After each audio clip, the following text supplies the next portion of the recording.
So what really happens in the first 24 hours after you die? It's not nothing. It happens to all of us, so I think it's useful to know what to expect. I've gathered together all of the information that I've been studying in near-death experiences. I've been digging into that for decades. So I'm going to be taking you through hour by hour what happens when you die. And we'll talk about how where you're from really changes the experience. Just a quick note before we get started. Time on the other side is a little squishy. You may not perceive it the same way that you perceive it in human form. For example, people who have near-death experiences will think they've been away for days or weeks or months, and they come back to find it's just a couple of hours. We're talking about time here, but time is relative. Also, your exact experience will vary. It is not a one-size-fits-all. You are a unique individual, and your death will be tailored custom fit to you. But regardless, there are commonalities and similarities that happen. I'm going to take you through those essential pieces of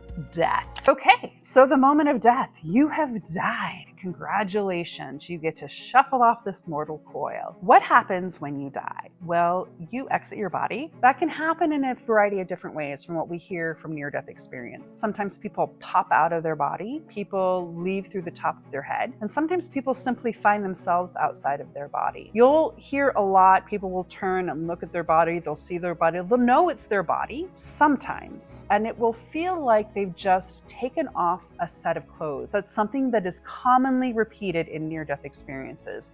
It's just like they took off some clothing that they've been wearing for the last 50, 60, 80 years. They know it's their body, but they feel kind of indifferent to it. Usually it's just kind of a thing that's there. So there's not often a lot of emotions. So you'll still feel like yourself. You won't feel any differently than how you feel right now, other than the fact that you don't have a body and maybe you won't have the aches and pains that you carry around with you. You may not even know that you're dead. That will happen sometimes at this particular time. And you might actually look at your body and not even realize that it's yours, depending on how the death happens. If it was sudden and unexpected, it happens occasionally that people won't recognize their body, or it'll take them a little bit of time to realize like, oh, that's me. And at that point, it's a lot about taking in the scene. If there are first responders, you're watching them. If there are loved ones around you, you're tuning into what's going on with them. Interestingly, a little terrifying, you can hear people's thoughts. Every time I hear about that in near-death experiences, I'm a little like, oh, well, that's a little terrifying. Be careful what you think if you're around anybody that dies. But yes, you hear that. People will report that they hear the thoughts of people. In fact, in one near-death experience, this woman had died at the hospital, and she saw the nurse, and the nurse was so upset that she wasn't able to save the woman, that's the reason why the woman came back to life. She didn't want this nurse to feel so badly. Kind of wild. It doesn't seem like there's a lot of judgments about what people think, but they're like, oh, I can hear what this person is thinking. From everything that I've studied, people don't typically feel upset or worried. It might happen in a few cases depending on the person and the situation, but overall, it's just a sense of peace and acceptance that this is happening right now. Like, oh, I guess I'm dead right now.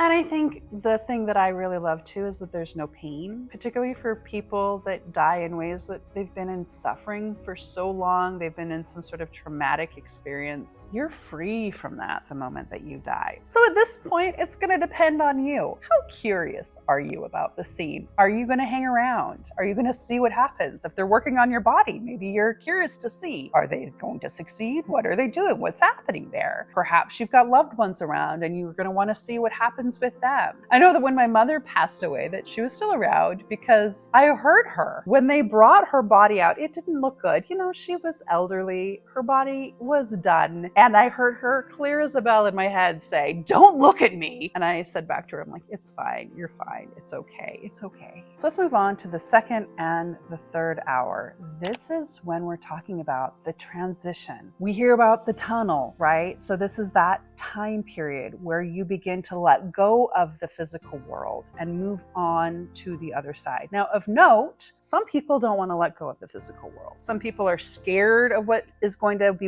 awaiting them on the other side, or maybe they're just really attached to the physical world and not ready to let it go. Welcome to ghosts. That is one of the reasons why people might become ghosts, why they might be stuck in the physical plane, because they're just simply not ready to move on. I find this fascinating. What happens at this step is culturally specific. I thought everybody went through a tunnel. White light, tunnel, that was the death experience. Until I read some stories about near-death experiences in India. They have a very different experience. What about other cultures? What about other countries? It does vary. There's a common story underneath it all, but the actual experience by the people can vary. In the US and in Western Europe, it's the tunnel bright light experience. There's some sort of a bright light, you're feeling pulled towards it. It feels peaceful, it feels calming, and you just want to go there. It feels like you're going home. Sometimes it's just like a magnet and you're drawn into it. You're floating through this tunnel or this passageway of some sort or into the light directly. So at this point, you might experience guides, you might experience loved ones. It's going to vary based off of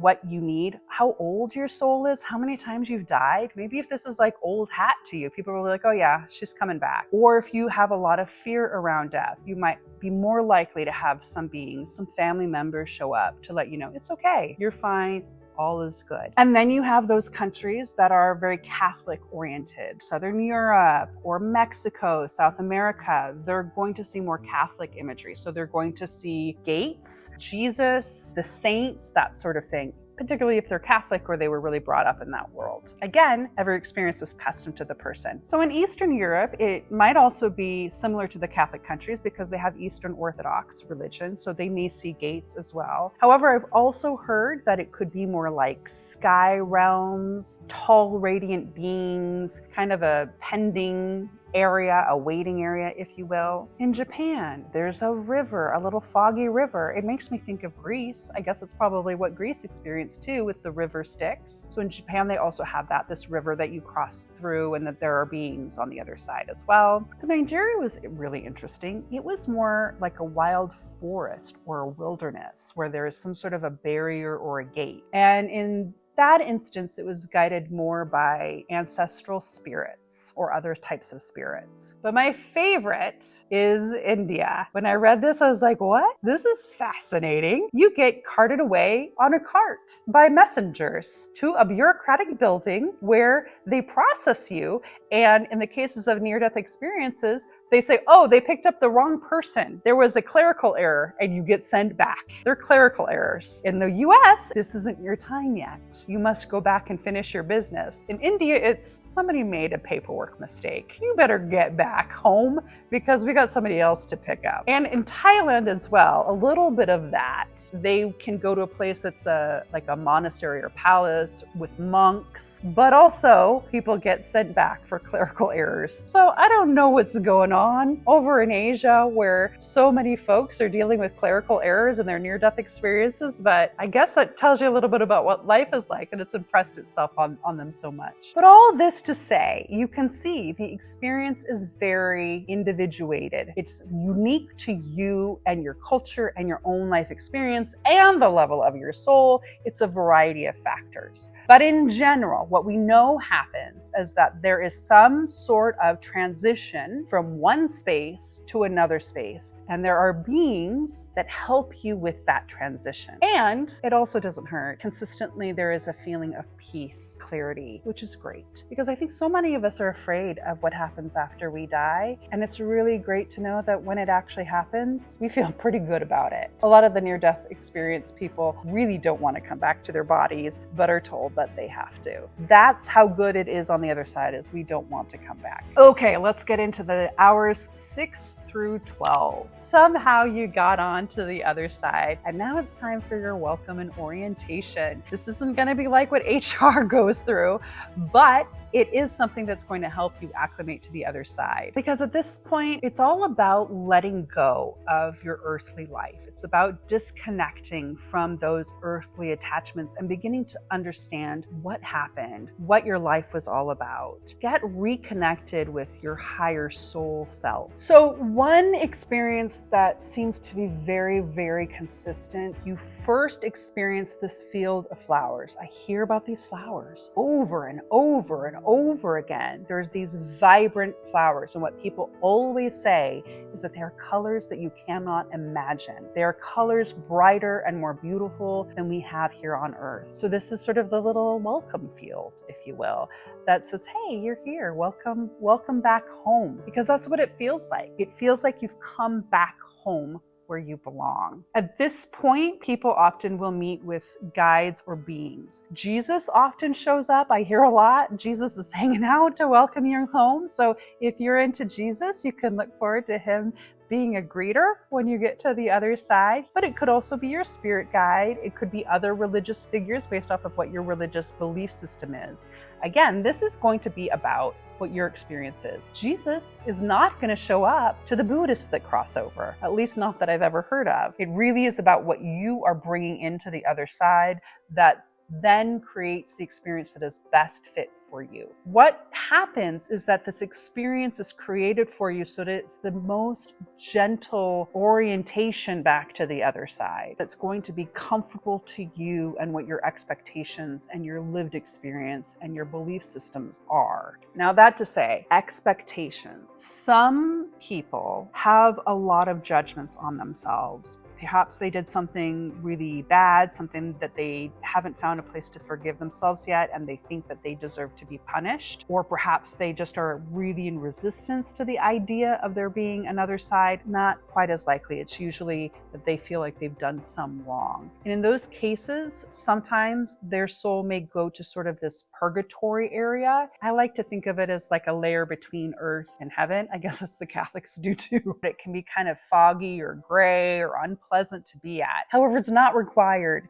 This is something that you go to only because this is what you expect and this is what you think you're supposed to have at some level, that you've got this judgment and this negative energy towards you. That might be an experience that some people have, but it is far, far less common than the experience of like the field of flowers and the being welcomed by your guides or other loved ones. So don't worry about that. They do eventually get collected and brought over to the other side once they are ready to let go of that. And in some cases, if the death has been extremely traumatic, like maybe they were murdered or tortured or had a lot of pain or suffering or committed suicide, some of those really traumatic deaths, they might be first taken to a healing center. It's a place for some deeper healing so that you're able to let go of a lot of that human drama and trauma so that you can more easily acclimate to the other side. Moving on, this is the time where you do your life review and have a bit of a soul choice. This is the choose your own adventure part of the story. Consistently, when you're looking at what's underneath it, there is some sort of a life review for you to assess how your life went. It's not a time of judgment. It's not a time of blame, but it is a time for you to really understand your choices and the consequences of your choices, both positive and negative. And you have guides that help you as you go through that process. It's all about like learning and accepting what your life experience was. You've finished your life. Let's do a little debrief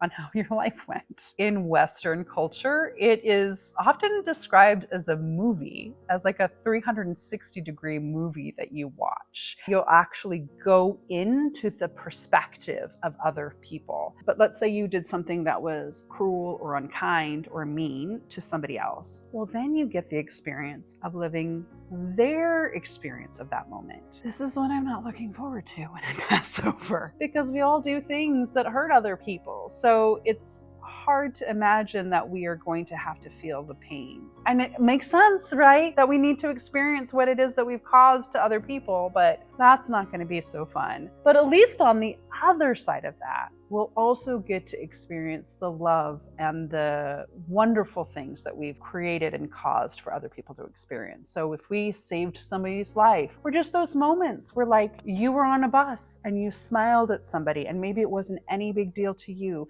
but that person was having this really hard day, and the fact that somebody smiled at them, you're going to be in their shoes to see what it felt like when you gave that moment of recognition. I remember one near-death experience. It was interesting. She was brought to a trunk, and in the trunk were all these little bubbles, and she would pick up a bubble and then all of a sudden she would go into that experience. It's not necessarily going to be a movie screen. You could get bubbles. So India is a bit different. Their life review happens in a court, and it happens by the god of death. And there's a scroll that's read aloud about their karmic actions. And then they assess those actions based off of their dharma or duty and their karma. So I think particularly because in India, they already have a framework around karma and expectations about karmic balancing that really kind of sets a little bit more of a frame, and it feels a lot more official. They really like officialness. In India, if you want to come over to the tunnel side and just watching a movie screen, feel free to join us on this side of the death experience. Similarly, it is not a punishment. I mean, even though it sounds like that with this whole court experience, it isn't a punishment. It's just about experiencing what your life was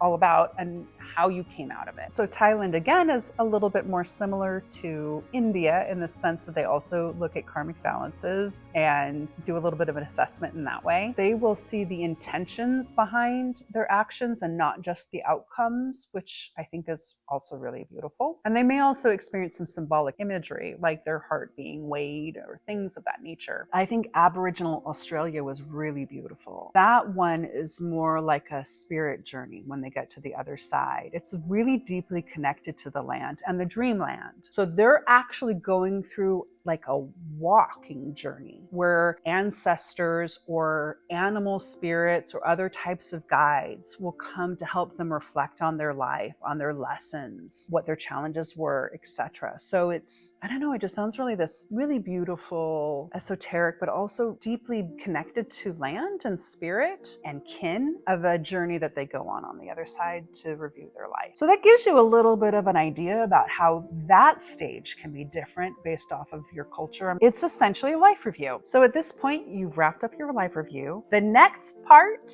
is where you choose what you want to do next. Depending on what your life was like, maybe you had a really hard life. Maybe you suffered a lot, dealt with a lot of mental health issues, dealt with a lot of challenges, a lot of sickness. You might choose at this point to go to the healing center. You get to hop on over to that healing center and have these wonderful, loving beings take care of you and let you wash off all that human gunk. The human world is a bit of a challenge, as we all know. Another option at this point is you could become a spirit guide. Perhaps you have loved ones like children that you've left behind on the other side, and maybe you want to help them as they live their life. So I think a lot of us are very familiar with that concept that our loved ones are looking on or helping us from the other side. This is that stage. A third option, which I think is a little wackadoo and is fairly rare, but it could be that you get ready right away for your next incarnation and incarnate in pretty quickly. This is going to happen more specifically for people that maybe your life was cut short. You didn't die at the time that you were planning to die. Perhaps, if you were a child, maybe you only got a little bit of a start at life, and so you want to hop back in right away. You'll also find it happening to people that are really old souls that maybe they just don't need as much time on the other side. So they're like, oh, yep, let's hop back into form again and go through this wild roller coaster. I think this particularly happens with traumatic deaths. And I say that because when you listen to children who remember their past lives, it's often a very short period of time between when they passed and when they were born again, a few years, maybe even moments in some cases. So these children remember that, and they also remember these really traumatic lifetimes. experience. Because again, it's that concept that you didn't get finished what it was you were here to do because something cut your life short when you wasn't supposed to be cut short. I really hope that doesn't happen to me. I'm trying to get the most out of this life so that I can have some time to rest and recover on the other side and just like chill out for a bit in that love and light experience before I had to hop back on this roller coaster again. So I'm hoping I pick option 4, which is to go on to the other side and to work on some of your studies and to work on further evolving and learning your soul. I'm happy to also choose being a spirit guide. If I'm going to choose right now, that's what I'm going to choose. But, it's also at this point that maybe it's like, hey, it's not your time yet, or that bureaucratic error that happens in India. It can be at this point where your guides can be like, no, you're not done yet. It's time for you to go back. And so a lot of near-death experience folks will have a life review, which then really helps them when they come back into form because, they have a chance to kind of assess how far they've gotten in life, and then they can kind of course correct a little bit, which can be one of the opportunities of a near-death experience. But if it is that you're done and you're going to be spending some time on the other side, what happens at that point? Well, there are these soul neighborhoods. You have a soul family, right? A cluster of souls that you work with that you probably know in this human life that you're living right now. So you might go back to that neighborhood to hang out with them as you continue your soul studies or whatever work you're getting up to on the other side. But if you are curious as to what those soul neighborhoods look like, then you should check out my Map of the Other Side video where I take you on a visual tour of the other side and everything that you get up to. Don't forget to subscribe, and I will see you next time. Bye.